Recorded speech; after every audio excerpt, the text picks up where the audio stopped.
E nós começamos te contando que uma pesquisa indica que Ratinho Júnior tem 56,2% das intenções de voto para o governo do estado e Roberto Requião tem 23,8%.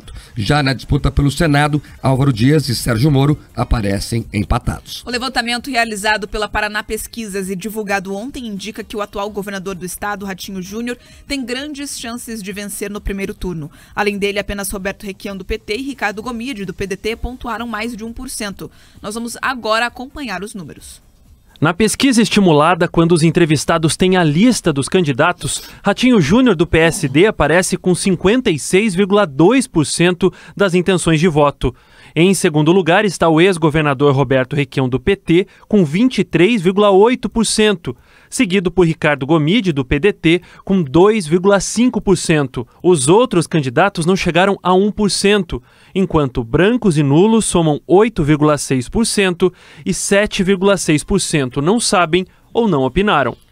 Tá aí, portanto, o cenário tranquilo a Ratinho Júnior. O cenário não mudou, pelo contrário, Ratinho ampliou a margem de diferença dele em relação ao segundo candidato, que é Roberto Requião, que a pesquisa também mostra que é o mais rejeitado. Então, com esses dois dados, Pedroso, né, quase 70% dos votos, 60% dos votos e um segundo colocado com muita rejeição, dificilmente o cenário mude, né, de acordo com os números, obviamente. Perfeito. Essa questão do cenário, da eleição, da disputa de governador, a gente já tem falado aqui com os nossos ouvintes, apresentado que ele realmente é muito estável. Você já consegue acompanhar justamente um crescimento ali do principal candidato, do atual governador, e esses números, Marco, como a gente já antecipou para os nossos ouvintes, eles acompanham principalmente aquele índice de aprovação do governo. Com a presença do horário eleitoral gratuito, você consegue perceber quem tem um alto índice de aprovação dos governos, isso não só no Paraná, mas em outros locais do Brasil, isso tende a se reverter em intenção de votos. Então, consolida aquelas articulações realizadas no início da campanha e segue sendo uma eleição bastante tranquila e razoavelmente previsível, segundo os números das pesquisas. Esse primeiro extrato da amostra mostrou, então, os votos, incluindo candidatos que responderam que votariam branco e nulo e também aqueles que disseram que não sabiam em quem votar. Só que o estudo também trouxe apenas as informações sobre os chamados votos válidos. Nessa situação, a diferença entre o primeiro e o segundo candidato, ela aumenta ainda mais. Ratinho Júnior chegou a 67,1% dos votos válidos. Roberto Requião tem 28,3% neste levantamento. Ricardo Gomide soma 3% das intenções de voto. Os outros candidatos não chegaram a 1%. Daí, portanto, agora sim, quase a 70% Ratinho Júnior nos votos válidos. Eu lembro aos ouvintes e espectadores que os votos válidos são aqueles que o TSE usa para totalizar a eleição, para entregar o resultado. Estão excluídos brancos e nulos. Ratinho Júnior chega a quase 70%, Requião perto dos 20%, ele não passa disso. E me chama a atenção o seguinte, Pedroso, o Gomide teve um crescimento importante nessa pesquisa. Então mostra que a própria esquerda ela está se reacomodando.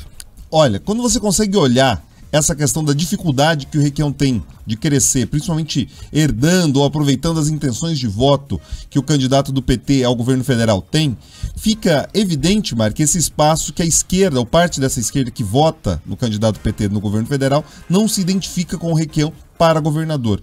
Parte desses eleitores tem agora, tomando conhecimento da candidatura do Gomide, que foi um dos últimos candidatos ali a apresentar o seu nome no pleito estadual, tendo consciência dele como candidato, tem ali talvez migrado uma parte desse eleitorado para essa candidatura. Foi um dos candidatos que mais cresceu proporcionalmente, em alguns momentos ele mais do que dobrou ali a sua intenção de votos.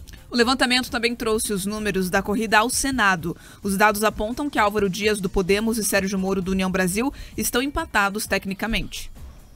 O atual senador Álvaro Dias, do Podemos, aparece em primeiro com 31,7%, seguido por Sérgio Moro, do União Brasil, com 27,2%. Paulo Martins, do PL, está em terceiro, com 11,4%. Orlando Pessutti, do MDB, soma 3%. Rosane Ferreira, do PV, tem 2,6% das intenções de voto. 2,4% votariam em Aline Sleutz, do PROS. Os demais candidatos aparecem com menos de 1%. Brancos e nulos somam 11,1% e não sabem ou não opinaram são 9%. Tá, e portanto, se a situação está tranquila na eleição de governador, no Senado a situação é inversamente proporcional. A disputa sendo voto a voto, Álvaro Dias e Sérgio Moro empatados. O Paulo Martins teve um crescimento importante nessa pesquisa, chegou ao famoso 2 dígitos, que é uma marca perseguida por candidatos à majoritária, e começa a entrar no jogo de verdade. Então, você perceba ali que os 3 primeiros colocados concentram o jogo. E aí, me chama a atenção algumas coisas, Pedroso. Primeiro, o voto da esquerda, que está concentrado em algum lugar desses 3 nomes. Me parece que no Álvaro Dias, que virou o candidato anti-Moro e também é o candidato que fala com o anti-bolsonarismo. Então ele concentrou os antes nele e até talvez por isso esteja liderando a disputa. Também me chama a atenção, Pedroso, um outro dado importantíssimo, que é que 70% dos paranaenses ainda não definiram 100% o seu voto para Senado. Significa que a disputa está na prática em aberto, né, Pedroso? A disputa está muito intensa e bastante aberta, justamente por conta desse grau de definição. Historicamente, Mark, e ouvintes que nos acompanham, você tem definição por níveis de cargo. Então, o eleitor ele acaba tendo uma opinião muito bem formada ali para presidente, depois ele consegue ter uma opinião muito bem formada ali para os cargos de governador, e daí os cargos ali do legislativo, mesmo o Senado, que tem essa característica majoritária, ele acaba deixando para definir um pouco mais adiante. Você tem um cenário bastante disputado, com nomes ali da centro-direita consolidando ali uma parte significativa do eleitorado, ali se você olha o percentual de votos do Moro, do Paulo Martins, que tem esse viés mais de centro e centro-direita, então você já tem, inclusive, eles disputando um campo de voto muito próximo. Você citou talvez o voto de esquerda ali do Álvaro Dias, mas a gente pode citar um voto do entendimento do sistema político que acaba se concentrando nele, porque você tem ali o Moro, por conta do histórico da Lava Jato, da perseguição da questão da corrupção, sendo justamente visto como um candidato antissistema, alguém que combate a corrupção, e o discurso do Paulo Martins vai na mesma toada. Parte talvez também, Mark, desse empate técnico ali entre o Moro e o Álvaro Dias pode ser percebido também por um armistício, essa parada de ataques ou de enfrentamentos entre o próprio Moro e o Bolsonaro. Esse eleitor bolsonarista pode ter ficado um pouco mais confortável de migrar suas intenções de voto para o candidato ali do União Brasil.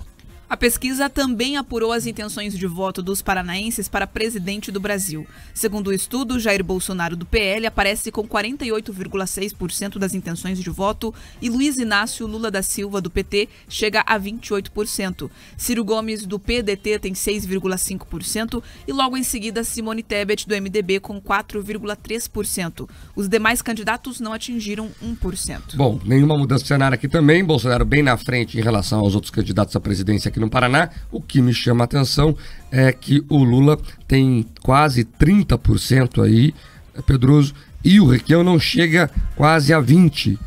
Onde está o problema? Por que o Requião não consegue fazer os votos de Lula no Paraná? Olha, principalmente, a gente já analisou aqui, esse descolamento, né? O Requião, por mais que agora tenha procurado no seu material de campanha se vincular ao Lula, historicamente ele é militante de um outro partido. No começo da campanha ele não aderiu totalmente essa questão do PT. Então o próprio eleitor do Lula não se sente confortável. Eu uso até a analogia de dizer o seguinte, é um casamento por interesse, então não tem amor, então você acaba não tendo esse vínculo direto, por isso talvez parte dos votos tenham ido para outro candidato. O petista não se identifica com o Requião e o eleitor anterior do Requião se sente um pouco confuso com essa adesão tão intensa ao petismo, pelo menos no discurso do Requião. Então ele ficou ali meio perdido no caminho, Mark. O estudo ouviu 1.410, aliás, eleitores em 62 municípios diferentes aqui do Paraná entre os dias 31 e 5 de setembro. O nível de confiança dessa pesquisa é de 95% e a margem de erro é de 2,7 pontos percentuais para mais ou para menos. 7h42.